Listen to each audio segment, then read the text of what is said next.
Public ఇప్పుడు మా రాముల తాత వచ్చేయాలి కదా, మళ్ళీ ముసలి మూత వారి ఏం వార్త తీసుకొస్తాడో ఆడుచుకుందాం పాండ్రి.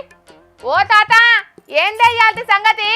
ఇప్పుడు తమిళనాడులో ముగ్గురు పెద్ద మనుషులు నిలబడితే ఆ ముగ్గురిట్లల్లా సైన్మాలు తీసే పిల్లగాడు విజయ్ అయితేనే మాకు మేలు అనుకొని అక్కడ ఉన్న జనాలందరూ ఆయనకు ఎక్కువ ఓట్లు గుద్ది ఎక్కువ సీట్లు గెలిపించారు.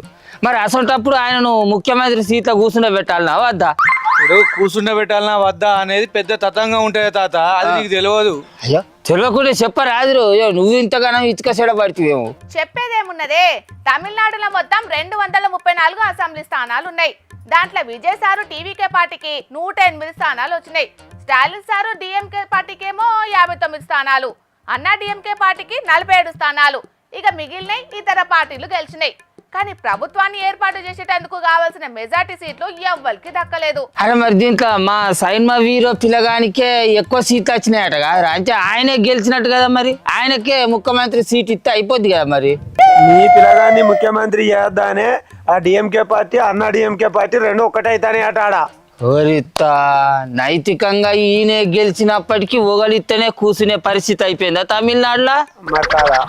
అట్లేం కాదు కంతియే, కొన్ని చిన్న సిట్కా పార్టీలకు ఇండిపెండెంట్ అభ్యర్థులకు విజయ్ సారు మంత్రి పదవులు ఇచ్చి మరి మద్దతు తీసుకుంటున్నాడంటనే. తీసుకోవాలి. అరే ఇప్పుడు నేను అటెంక నువ్వు అన్నట్టుగా వంతులు పెట్టుకొని ఈ డిఎంకే పార్టీ అన్న డిఎంకే పార్టీలో ఇది వరకు పరిపాలించింది, వాళ్ళని చూసే మీరు అద్దోను ఆయన అనుకోనే ఇప్పుడు విజయ్ పిల్లగానికి ఎక్కువ ఓట్లు గుద్ది ఎక్కువ సీట్లు ఇచ్చిళ్ళు. అంటే నైతికంగా విజయం ఇదే. రాజ్యాంగంలో నైతిక విజయం అనైతిక విజయం అనేది ఉండే పెద్ద మనిషి బలాబలాలు ఉంటాయి. అవి చూయించుకుంటేనే రాజ్యాంగం ప్రకారం వాళ్లకు రాజ్యాన్ని అప్పగించుడు ఉంటది.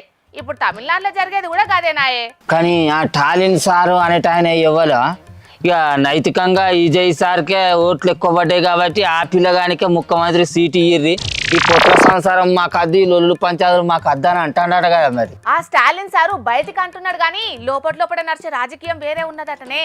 ఆయన డిఎంకే పార్టీకి ప్రభుత్వాన్ని ఏర్పాటు చేసే అంత బలం లేదు కాబట్టి 6 నెలల దాకా చూసుకుంటూ ఊకుంటాం తప్పించి మేము ఏమనమని చెప్తున్నాడు స్టాలిన్ సారు. ఆ స్టాలిన్ సార్కు బాగానే అర్థమైనట్టున్నది రా రామచంద్రు, ఈ ఉచ్యతాలు ఈ పథకాలు ఈ కాలంలో ఇచ్చేటట్టు లేము.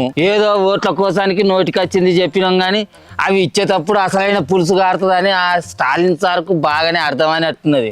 అందుకే ఆ ఆనందం ఏదో ఆ విజయ్ పిల్లగాడే అనుభవించని అని ఆ ముఖ్యమంత్రి పదవి మాకు అద్దున ఆయనకే ఇచ్చుకోరని చెప్తానున్నట్టున్నదిరా. అదే నాకు అట్లా అనిపిస్తుంది. అయ్యో శాస్త్రం.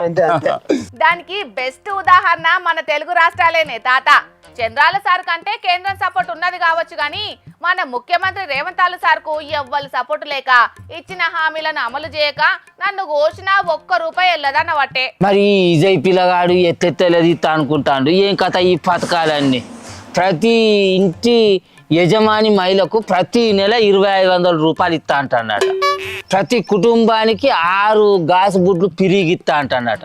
అట్లనే పెళ్లి చేసుకోబోయే ఆడిబిడ్డకు 8 గ్రాముల బంగారం కూడా ఇస్తానంట. తాత అంతేకాదు, నిరుద్యోగ గ్రాడ్యుయేట్లకు నెలకు ₹4,000, అదేవిధంగా డిప్లొమా పిల్లలకు నెలకు ₹2,500 నిరుద్యోగ భృతి ఇస్తానని చెప్పిండు. ఓ ఇంకా అంతేకాదు తాత, గవర్నమెంట్ స్కూళ్ళలో చదివే పిల్లగాళ్ళ యొక్క కుటుంబానికి సంవత్సరానికి 15,000 ఆర్థిక సాయం కూడా చేస్తా అన్నాడు తాత.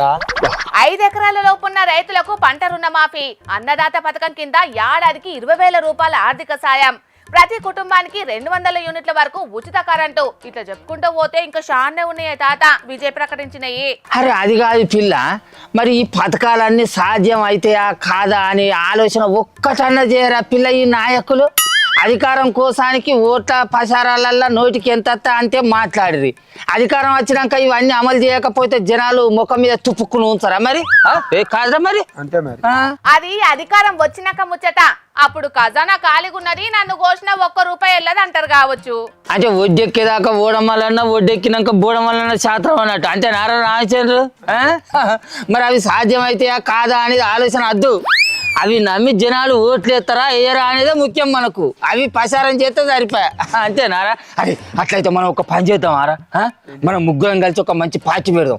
ఆ పార్టీ కోసానికి మనం కొన్ని కొత్త పథకాలు కూడా పెడదాం. చేద్దాం, ఏమంటావు రా? అప్పుడు గాని జనాలు మిమ్మల్ని తరిమి అన్నారు. అరే రామచంద్రు, మన సొంటలో ఎదుగుతాను అని అంటే ఇటువంటి కుక్కలు మస్తుగా మొరుగుతా ఉంటాయి. మనం పట్టించుకోవద్దు, మన పని మనం చేసుకుంటూ పోతూనే ఉండాలి. సరే, ఇప్పుడు మనం ముగ్గురం కలిసి ఒక కొత్త పార్టీ పెట్టేది ఉంటే ఎటువంటి పథకాలు పెడితే మంచిగుంటది అనేది ఆలోచన చేద్దాం. తాత అట్లయితే మన పార్టీ అధికారంలోకి వచ్చినాక ఫస్ట్ పథకమే ప్రతి తాగుబోతుకు నెలకు 10 ఫుల్ బాటిల్లు రేషన్ షాప్ ద్వారా ఇప్పిద్దాం తాత. ఫ్రీగా బా, ఇంకా వీడు ఇట్లా అయితే మొత్తం మన రాష్ట్రంలో ఉన్న తాగుబోతుల ఓట్లన్నీ కుళ్ళుగుతాం మన పార్టీకే పడతాయిరా. దేశంలో కూడా అమలు పడతారు మనల్ని చూసి. అది లెక్క అట్లుండాలి. గదే కాదు, మనం అధికారంలోకి వచ్చిన తెల్లారే మొగోళ్ళందరికీ విమానం టికెట్లు ఫ్రీగా ఇచ్చేద్దాం.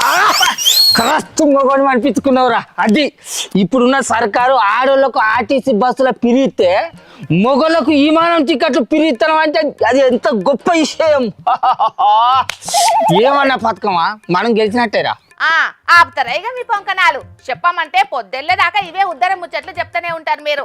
మొత్తానికైతే హీరో విజయ్ మొదటి ప్రయత్నంలోనే బంపర్ విక్టరీ కొట్టిండు గాని ప్రభుత్వాన్ని ఏర్పాటు చేద్దామనుకుంటే మొదట్లోనే ఎన్నెన్నో అవంతరాలు ఎదురు కాబట్టే ఇంకో 10 సీట్లు తగ్గితే ఏలోలి ఉండకపోవు గాని ఇప్పుడు మాత్రం పెద్ద పరేషానే అవుతున్నది. ఇక రేపు పరిపాలన ఎట్లా చేస్తాడో చూడాలిగా.